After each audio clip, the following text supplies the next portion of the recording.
Shalom everyone. The Gemara in Nedarim Samech 64 is stating a very interesting, even existential statement, saying that there are four different people that considered as if they're dead. There are four different human conditions that the Gemara considered that person is dead. And in order to look deep into that statement and understand it, let's read our Gemara and try to open it with different sources. So the Gemara is saying, Rabbi Yoshua ben Levi said, any person who does not have children is considered like a dead person. And the source is actually talking about, is learning it from the words of Rachel to Yaakov, give me children or else I am dead, havali banim v'im ayin meta anochi. And that reminds the Gemara of a Baraita, and it was taught in a Baraita, four are considered as if they were dead: a pauper and a leper and a blind person and one who has no children. And then the Gemara gives verses to back their to back the Baraita. And I'm looking at those four different people, and they're actually four different human conditions, trying to tell us that these four conditions, each one of them, the person is lacking something. The pauper lacks money and parnasa, and the leper lacks health, refuah, and the blind person is lacking sight, ability to see, and the one who has no children have no children. And the question I want to check today with concerning of that Baraita is, what do we need to do with that statement? In other words, are they responsible for their condition? Are we responsible to do something about their condition? And in order to have another look at this Baraita,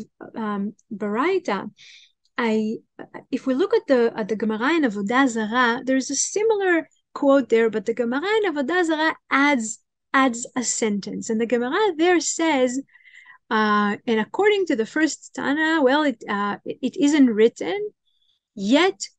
You shall die like a man. They're quoting, the Gemara is quoting a pasuk in Tehillim in Psalms 82, Ke'echad ha'adam temutun. You shall die like a man. And what does that mean, to die like a man? I mean, we're dying as people anyway. What is it meant by death? It means poverty. So the Gemara here in Avodah Zarah is saying, well, when we're talking about death of people, which is not dying at the end of 120, the Gemara says that is poverty. Poverty is a situation where we don't have something in our life. And then the Gemara quotes are the same Baraita, as the master said, four are considered as dead, and the pauper, the blind person, a leper, and one was no children. But I'd like us to see that here the Gemara says the aniyut, and the poverty is a title to all these different things, meaning we are lacking something. There's something we don't have, those people don't have in their life. And I go back to my question, okay, so what do I need to do about these conditions?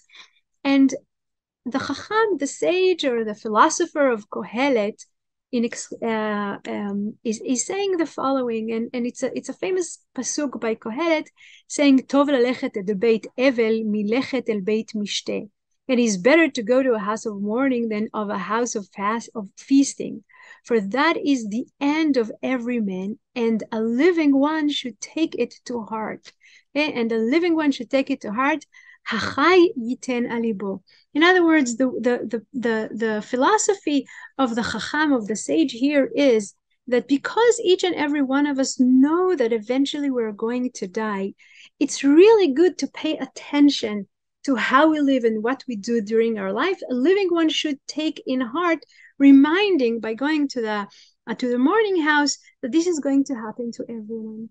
And if I take that verse and I combine it with our topic about the four people who considered as dead, it comes to tell me maybe that when I see those different conditions in other people, I should try to think to see what I have in my life and rejoice with the things that I have, because there are people who are lacking simple things that maybe I have, or I have in a different way. This is like a warning or an advice that when we see people that considered as dead, we should pay attention to the way that we live our lives.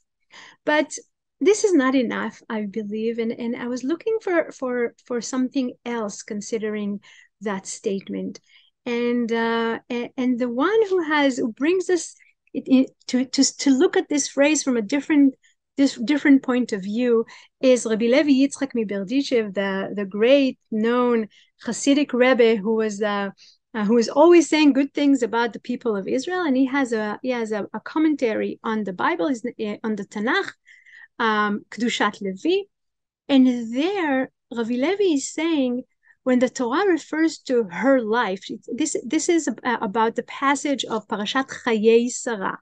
Okay, the pasuk on Chayei Sarah is saying, "Ele shnei Chayei Sarah." These are the years of Chayei Sarah. These are the second years of the life of Sarah. And Rabbi Levi Yitzchak is trying to understand what is the life of Sarah. So when the Torah refers to her life as being 127 years long, this means nothing less that she had spent all these years accumulating merits for the good deeds she performed. Expressed somewhat differently, the Torah states that it was Sarah who with her good deeds gave life to her years. And of course, we need to remember that we're talking about the fact that Sarah didn't have a child since she was very old. And then God promised Avraham and Sarah a child, and she bare a child in an old age. But what Rabbi Levi is saying, that even if we don't have something in our lives, she didn't have sons, because Avraham did, he had Yishmael. She didn't have a child, and she was considered as dead. She did something to fill her life with livinghood. And that was through her deeds, through her merits, and through her good deeds. She, with her good deeds, she gave life to her years. And not only that, she then eventually had a child. In other words, what Rabbi Levi, I feel, is telling us is that if someone is lacking a significant thing in life, the way to deal with it is not to sit down at home or wait helplessly and hopelessly till maybe this thing will come to me to be in my life, or just accept my situation that I'm never going to have this thing in my life. And Rabbi Levi is saying, no, we got an advice from God telling us that if we do good deeds, if we fill our lives with merits through good deeds, this can change situations in our life and even give us the opposite of what we're in at this moment. Sarah didn't have children. She didn't sit down at home and just cry for her situation, about her situation. She filled it with good deeds, and then she changed her life through her deeds. And then I want to ask, okay, so that's what the person can do when the person is lacking health or sight or children. But there are situations that are not reversible. If someone is blind, it's very hard to say, oh, one day he's going to see, or through his good deeds he's going to open his eyes, even though today medicine is very, very advanced and some people can have that. And that's how I got to bring the words of Rav Eliezer Melamed, who wrote Pnina Halacha, the great halachic book. And Rav Melamed there is asking not what the person can do, but what the society can do, what us as people, as a community can do when we notice that there are people amongst us that are lacking something. And Rav Melamed is saying the following: the suffer of the childless is intense. The sages says a person who has no children is considered to be like a dead person. They base this on the verse when Rachel saw that she had borne Yaakov no children. She became envious of her sister. And Rachel said to Yaakov, "Give me children or else I die." By making this statement, the sages are trying to help people understand the depth of the anguish of childless. so that they will pray for them.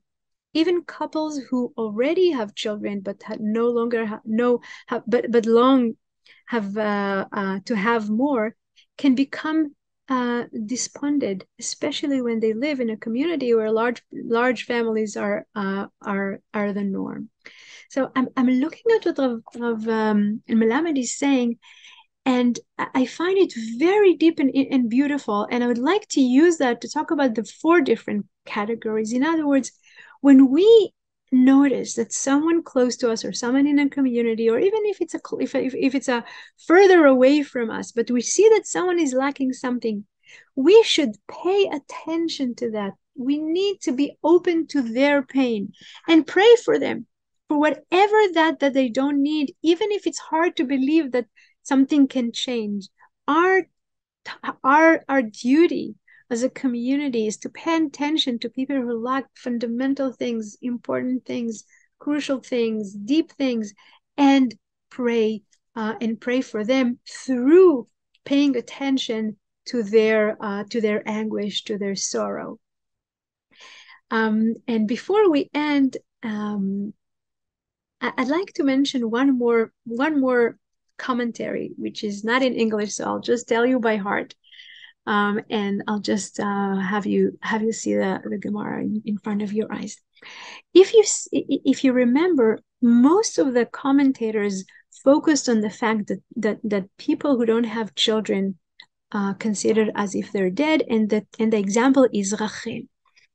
And there was one commentator in the 15th century, is one of the exiles of Spain. His name was Rabbi Yitzchak Arama, and he wrote a biblical commentary called Akedat Yitzchak. He didn't have a very easy life, but Yitzchak Arama is saying on this exact verse by Rachel, Havali banim v'im ayin meta anochi, give me children or else I'm dead. Rabbi Yitzchak Arama is really upset with Rachel, and he says, I don't understand that. She can't have children. Also, Yaakov doesn't have children with her. In other words, maybe it's the same pain of her and the same pain that she feels, like Yaakov feels, of not being able to have children with her. But, says Yitzchak Arama, a human being, and especially a woman, is not only depend on the fact that she can have children. She's also a person. She also have tzelem Elokim, and an ability to think and to learn and use her mind in this world and act on good deeds. In other words, Rabbi Yitzchak Arama is saying a woman is defined not only by her ability to bring life to the world, but also by her ability, by her definition as a human being who was created in the image of God, like men. And therefore he says, if a woman doesn't have children and nothing is changing, she should use her other aspect as a human being to learn, to think, to study, to teach, to do good deeds, and not feel like if she doesn't have children that ends her life, as the Gemara says. And maybe he says that because he's a man, he doesn't know what it means not to be able to have children. But I think he giving us a closure for the different aspect we saw of how to treat those conditions where people are lacking something which is very crucial and important and deep in our existential life as people, and think to ourselves, how can I and what do I need to do and can do about those situations. Toda rabba. Thank you very much.